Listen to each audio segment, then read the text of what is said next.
Okay. Well, I have a buyer today. She is looking to buy a home, but at the same time, she told me that it's important to her that the home also serves as a good investment.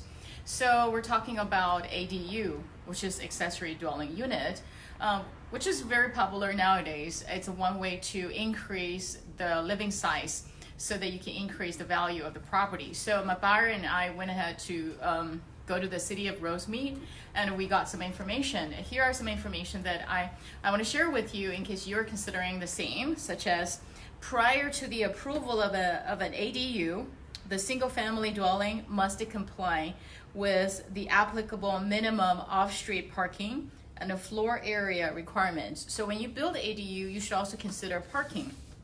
And also, the legal property owner shall occupy on a full-time basis either the primary dwelling unit or accessory dwelling unit as permanent residency. Meaning, if you are the owner of a single family home and you build an ADU, then you have to reside in either unit.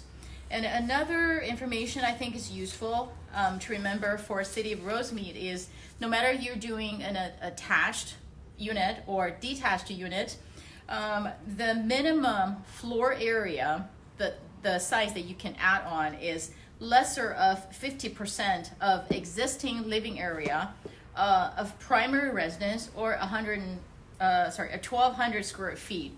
So those are I think useful information when you're out there looking for homes, and at the same time you're considering building an ADU to increase the value of the property. But no matter what you do, remember it is important to always go to the city and double check the regulation and ask a licensed contractor to help you to get permit and approval from the city.